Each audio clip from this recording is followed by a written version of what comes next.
Hi, I'm Tim. Welcome to Watchbox, and thanks for logging on. If you love this watch, email me, tmosso at thewatchbox.com. It's in the description below, your direct purchase and pricing question line for buying this or any watch you see here on our channel or on our website. Reach out to me directly at tmosso at thewatchbox.com. Today we're discussing a model launched back at Basel 2004. This is the Breguet Marine Big Date 5817 ST, a model 39 millimeters in diameter and delightfully slim at only 12.1 millimeters thick. Impressive for a sports watch. It's 50 millimeters lug-to-lug with substantial straight lugs that project with force out of the case, creating the impression of a larger watch. The spacing between the lugs is 20 millimeters. Let's take a quick look at the watch on my wrist. My wrist is 16 centimeters in circumference, and as you can see, a lot of the character of the watch is defined by those angular lugs.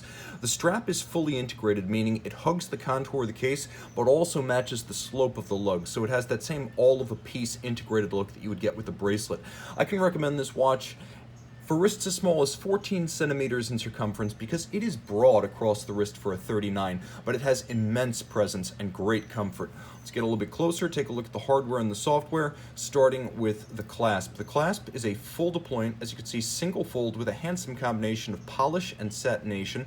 There is a lovely wave motif that you can see on the flank, which is echoed in the steel strap minders. Note the use of steel strap minders, not disposable rubber. These are designed to be kept with the watch for the life of the timepiece. You'll also note that a screw and a bar is used to fix the clasp to the strap for extra security, and a screw and a bar system is also used to fix the strap to the case, so no spring bars here, more security the way Breguet is doing things.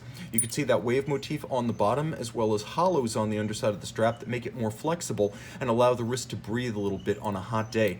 The case is handsomely made, cold rolled to create this coining profile, and then hand finished.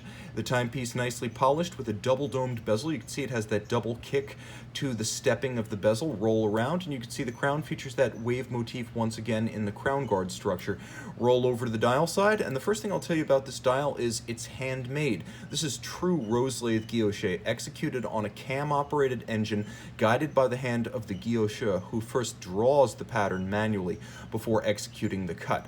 The second thing I'll tell you is not only is this real rose lathe guilloche, but this is a solid gold dial.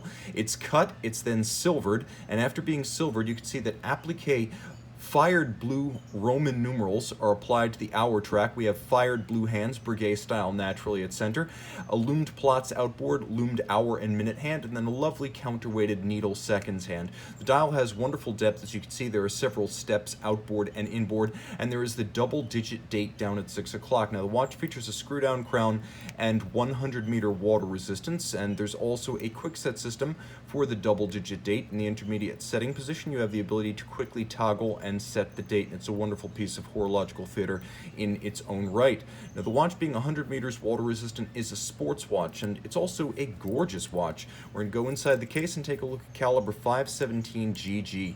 First thing to take note, there is another rose lathe cut in here, and that is the winding mass. Just like the dial, that has been executed by hand out of solid gold. Now, the movement is known as the 517 GG, but I call it the Frederic Piguet 1150. 35 jewels and adjusted in a high horology 5 positions. This is an impressive timepiece as the movement is handsomely hand finished. This is effectively the same power plant you're going to find in a Blancpain, which means the execution is to that level. You have richly crested Côte de Genève, black polished screw heads. You have mirrored beveling on the edge of the bridges. It's also a twin barrel movement that releases excellent and consistent torque from minimum wind to maximum wind. That's the true advantage of twin barrels. It beats away at 28,800 vibrations per hour, and it boasts a 65-hour power reserve, handsomely made with an impressive reserve, and as you can see, a timepiece that is remarkably thin as a result of the Piguet-based movement. This timepiece offers just about everything. The only feature it lacks is hacking seconds, but in every other regard, this is the top of the line in haute de gamme sports style, a watch that you can wear literally anywhere for any occasion. Email tmosso at thewatchbox.com for purchase and pricing details. And we're back with the Breguet. Note the difference between the green loom of the dial and the blue loom of the hands.